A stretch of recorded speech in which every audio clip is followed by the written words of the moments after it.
Hello and welcome to the Political Lens podcast. Today I want to talk about the art of disagreement as well as navigating the heated debates with respect. So without further ado, I want to jump right into this.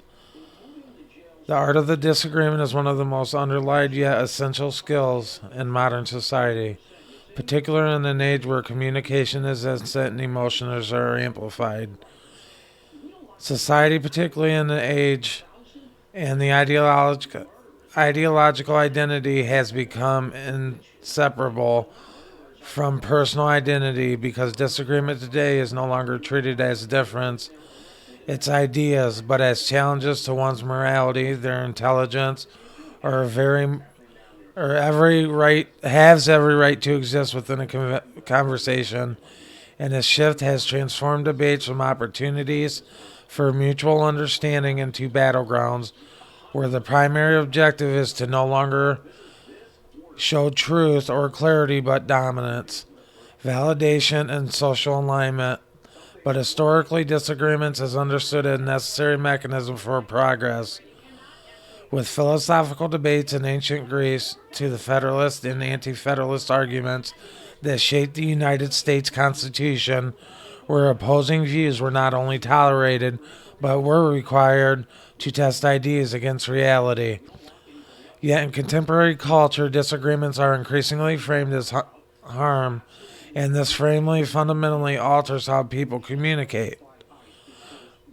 Because once a disagreement is labeled as harm, the person expressing the opposing view is no longer seen as a participant in dialogue, but as a threat to be neutralized, dismissed, or even silenced.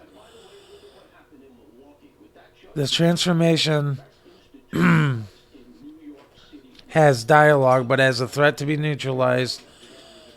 The transformation has profound consequences of interpersonal communications as individuals enter discussions defensively. By anticipating attacks rather than exchange, which can turn leads to reactive language, emotional escalation, and breakdown of listening, and when listening disappears, understanding becomes impossible. Regardless of how to articulate or well-intentioned any argument may be, respectful disagreements begin with the recognition that most people do not arrive at their beliefs through malice, but through a complex combination of experience, culture, education, fear, aspiration, and moral intuition, and acknowledging that does not require agreement but rather humility.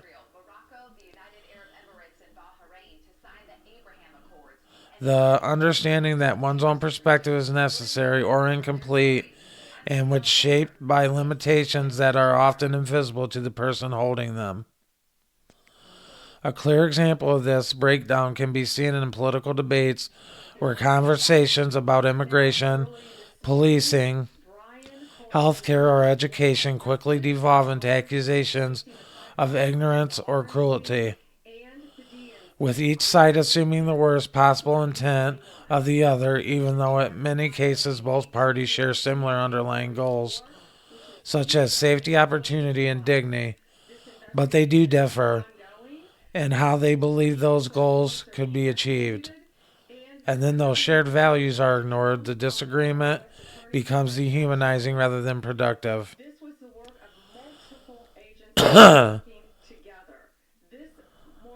The ability to disagree respectfully, therefore, depends not only on suppressing passion, but on disciplining its learning to express conviction without contempt and certainty without arrogance. Because contempt is the single greatest killer of dialogue, signaling to the other person that are not merely wrong, but unworthy of being heard. And once contempt enters a conversation, persuasion becomes impossible. Only escalation remains.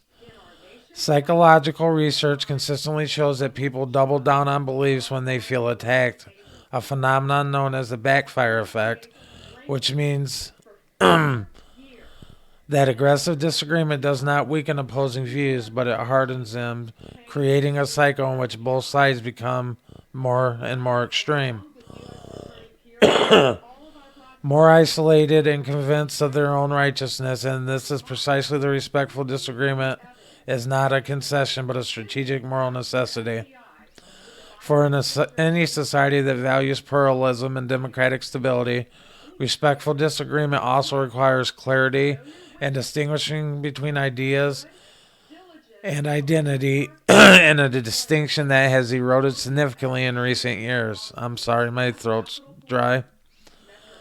As people increasingly define themselves by political, cultural, or ideological labels, making any challenges of these beliefs like a personal attack, and when an identity is infused, ideology disagreement triggers existential fear rather than intellectual curiosity, leading individuals to protect their worldview at all costs.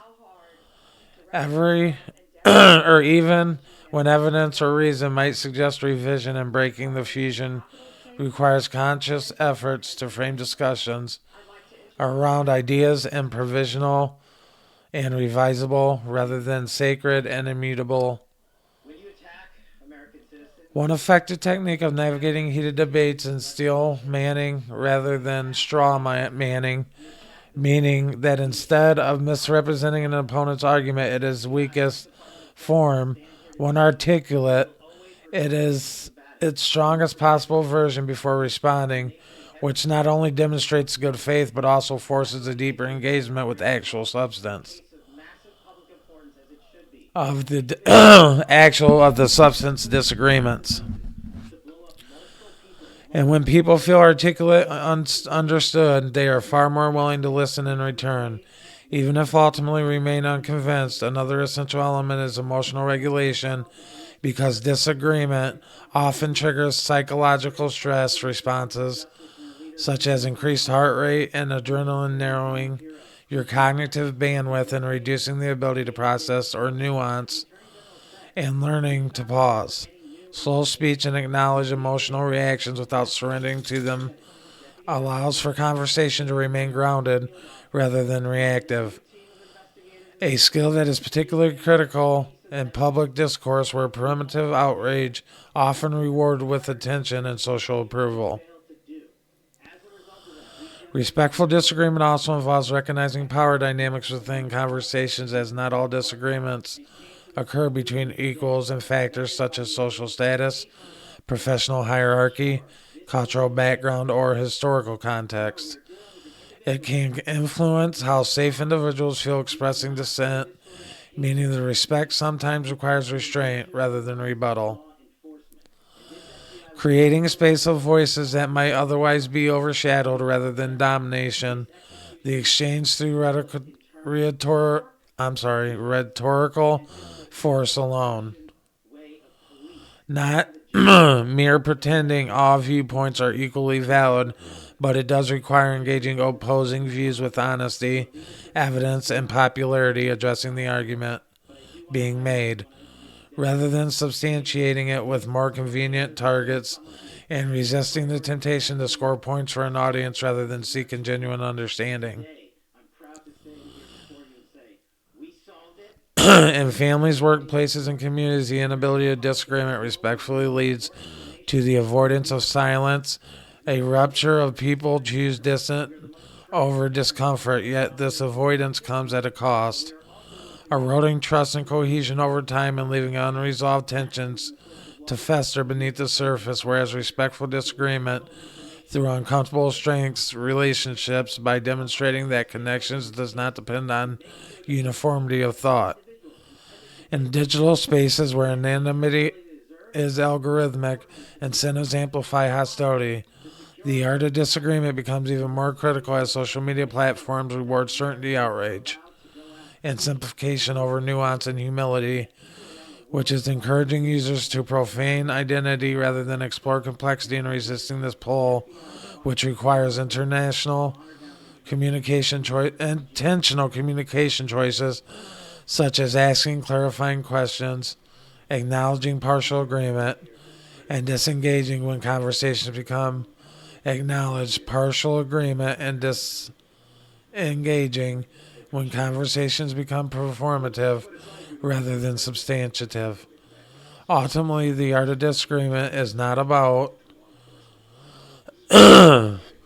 winning arguments, but about sustaining a shared reality in which disagreement is possible without fragmentation, because society that cannot disagree respectfully cannot govern peacefully. And when disagreement collapses into hostility, the vacuum is filled of coercion, censorship, and often violence, outcomes that harm everyone. Learning to disagree will therefore become a civic responsibility as much as a personal skill. One of perverse possibilities of cooperation and differences, it allows truth to emerge through dialogue rather than force, reminds us that the progress has never required unanimity, but has always depended on the difficult, disciplined, and deeply human work of engaging those who see the world differently without denying their humanity or more your own. We begin where most disagreements actually fall apart, not at the moment when opinions differ, but at moments when identity becomes entangled with belief. Because once a person feels that their values, character, intelligence, or moral worth are being attacked, the conversation is no longer about ideas but about survival, and at the point, the logic gives way to defensiveness. Tone replaces substance, and winning replaces understanding, which is why art is disagreement requires us to first recognize that disagreement is not a failure of communication, but evidence that multiple perspectives exist in a complex world. And the problem is not that we disagree, but that we often lack interpersonal tools to navigate disagreement without escalating it to hostility. In practice, respectful disagreement begins in intentional listening, not passive listening where we wait to turn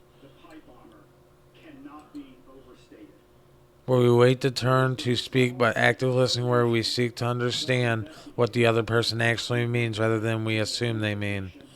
And this can be demonstrated through techniques like reflective listening, where instead of countering immediately, we paraphrase the one person's point in neutral language, not to agree with it, but to show comprehension, such as saying, "What I hear you saying is that you're concerned that the policy could harm small business," which lowers defenses because people are far more open to dialogue once they feel heard rather than dismissed. Another crucial element is separating intent from impact, especially in heated debates, because many conflicts escalate when people assume malicious intent where none exists. So, learning to say, "I don't believe you're trying to cause harm, but here's how the statement came across to me." This allows space for clarification without accusation, and this approach is particularly effective in discussions involving culture, politics, or deeply held beliefs where misunderstandings are common and assumptions are dangerous. Respectfully, disagreement also demands precision in language, because vague accusations like "you people always" or "that's just ignorant" shut down dialogue, whereas specific critiques such as "I disagree with this particular claim because of these reasons" keep the discussion grounded in ideas rather than personal attacks.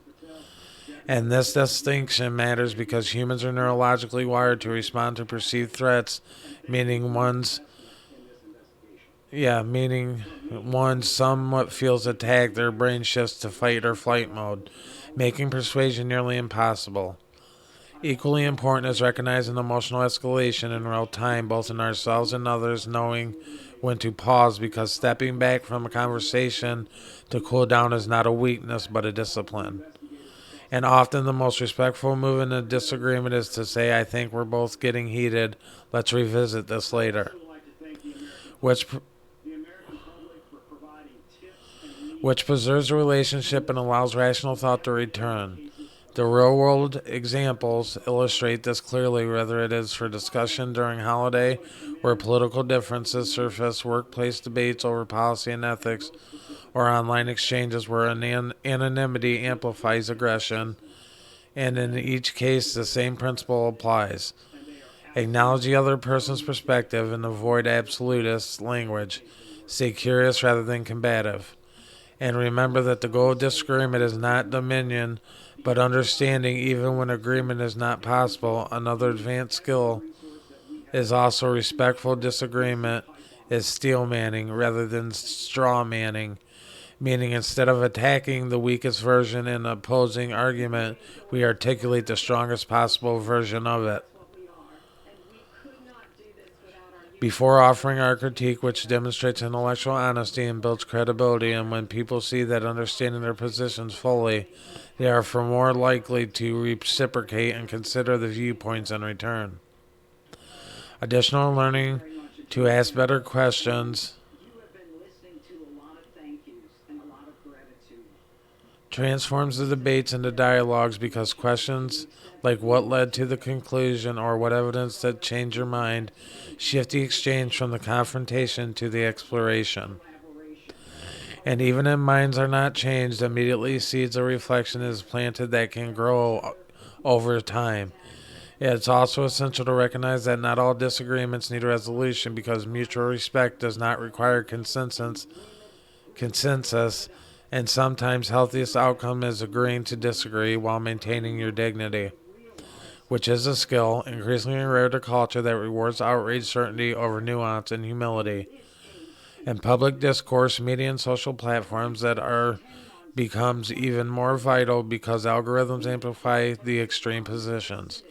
And emotional content making, respectful disagreement, and active resistance against polarization and choosing civility in such environments require conscious efforts, discipline, and long term view of societal health rather than short term validation. Excuse me. Ultimately, navigating heated debates with respect is not about being passive, silenced, or conceding principles, but about engaging the courage, clarity, and compassion, understanding that strong convictions and respectful conduct are opposite but partners, and that society is capable of disagreeing well, is one of that can adapt. It can adapt, innovative, and coexist despite performed differences, which is why mastering the art of disagreement is not merely a communication skill. It's not a communication skill, but a civic responsibility and rational investment, a foundational practice for the sobering truth. Cooperation in the democratic culture is an increasingly divided world. Continuing with the early discussion, it is crucial to recognize that disagreement, when approached constructively, serves not as a barrier but as a bridge toward deeper understanding, and one of the most effective ways to cultivate respectful discourse is by cautiously separating the idea from the individual. Acknowledging the opposing viewpoints do not inherently diminish the worth and the integrity of the persons presenting them. For example, in political discussions, one may strongly oppose a policy position on taxation or healthcare reform, yet still value the lived experiences and motivations of the person advocating that policy. Understanding that the perspective is shaped by personal history, cultural context, and community influences in this approach allows for conversations that are rooted in curiosity rather than defensiveness, fostering empathy and creating space for more nuanced dialogue, which is especially critical in the age of social media, where the conversations are often compressed into short reactive bursts and where misunderstanding can escalate quickly into hostility, exemplified by platforms such as Twitter or X, where debates over the minor issues like public school curricula or local zoning laws that can develop a character attacks, highlighting the importance of slowing down, actively listening, and asking clarifying questions before responding. Furthermore, incorporating techniques such as reflective listening, repeating and paragraphing what the other person has said to confirm understanding can mitigate the risk of miscommunication and demonstrate respect, which is not only maintains the integrity of the dialogue but can also encourage reciprocity, prompting that other parties to engage more openly. And in this method is widely utilized in professional conflict resolution context. From corporate boardrooms to international diplomacy, where stakes are high and misunderstandings can lead to costly errors of escalation. Illustrating that principle is respectful disagreement are universally applicable whether in personal relationships, professional settings, or civic engagement. Additional, it is helpful to frame. It's helpful to frame the disagreements around shared values and common goals. For the instance, when discussing environmental policy, participants might focus on the mutual interest of sustaining local ecosystems, protecting public health, and ensuring economic resilience, even if they differ on the mechanisms such as taxation, subsidies, and regulation, which allows the conversations to remain constructive rather than adversarial. And by highlighting overlapping objectives, individuals can reduce defensiveness and shift to a zero-sum mindset to collaborate problem-solving approach. Moreover, awareness to cognitive biases such as confirmation bias, the inclination of ascribed opponents' actions to navigate intent, is critical, as these bases subtly shape how we interpret arguments and responses, often exacerbating conflict without conscious awareness. And strategies like taking paths before responding explicitly, considering the alternative explanation, and seeking external evidence can conduct these biases, prompting fairness to evolution and create likelihood of productive discourse in interpersonal relationships. These techniques are particularly important, for instance, when negotiating household responsibilities, discussing political affirmations with family members, or resolving workplace disagreements, as the emotional stakes in these contexts are high and miscommunication can quickly erode trust and respect. And by consciously applying reflective listening, value framing, and bias awareness, individuals can preserve relationships while navigating disagreements. A further dimension of respectful disagreement involves language and tone. Recognizing the word choice, volume, and body language convey as much meaning as the content of one's argument, with studies in psychology demonstrating that non-confrontational language, calm vocal tone, and open body posture significantly reduce defensive reactions and interlocutors, whereas sarcasm, interrupting, or aggressive gestures, they tend to escalate conflict. And incorporate these insights into everyday dialogue, allowing discussions that are not only intellectually rigorous but emotionally intelligent.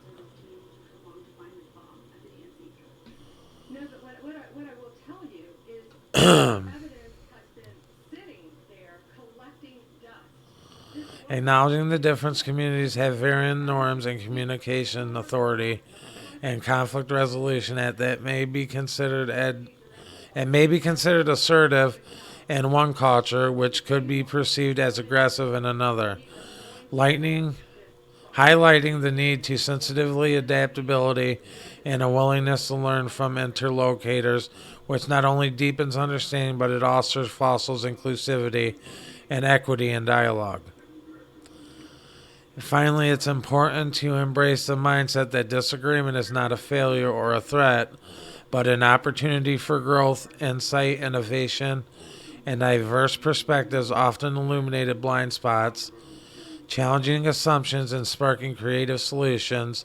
And by cultivating skills such as active listening, reflective paraphrasing, value framing, bias awareness, and culturally sensitive communication, individuals can transform potentially adversarial indicators into meaningful exchanges that strengthen relationships, which understanding and promote cooperative action, ultimately reinforcing the social cohesion, demographic engagement, and capacity of collectivity, problem solving across personal, professional, and civical spheres. Building upon these principles, another critical aspect of navigating disagreement respectfully is the international cultivation of emotional intelligence, which encompasses self-awareness, self-regulation, empathy, and social skills.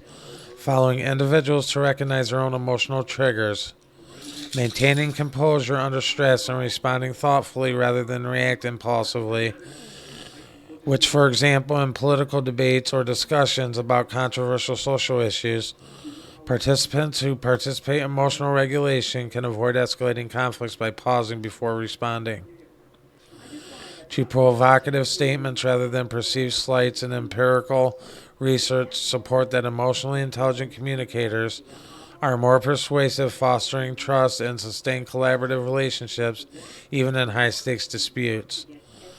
Highlighting the tangible benefits of integrating emotional awareness into disagreement strategies, furthermore, help the ability to it insists the ability to ask open-ended exploratory questions rather than closed or leading questions as essential, as it encourages indicators to elaborate the reasoning and provide opportunities to uncover underlying assumptions or concerns that may otherwise go unexamined.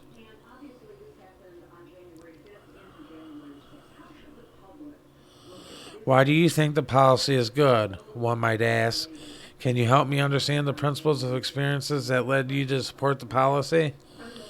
Which not only signals respect but also invites deeper reflection and dialogue, allowing participants to engage more authentically and reducing the likelihood of defense responses. Additionally, storytelling and personal accounts of navigating medical challenges.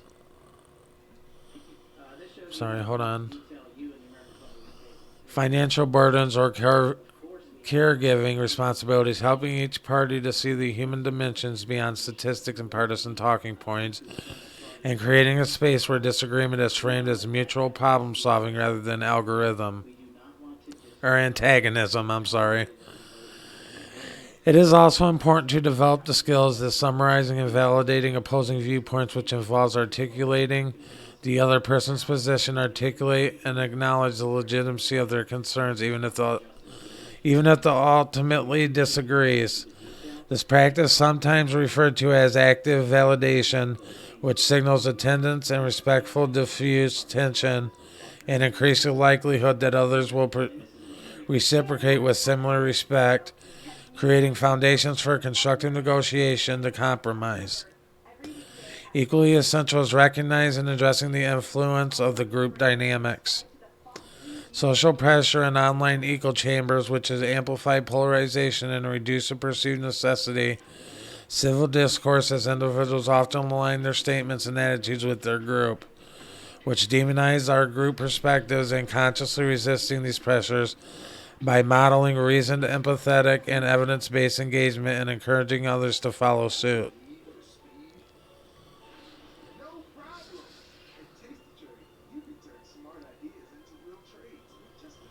Finally, it is critical to cultivate patience and persistence, understanding that meaningful disagreement does not resolve instantly, and that sustained engagement, repeated dialogue, and careful attention to process often necessarily achieves clarity.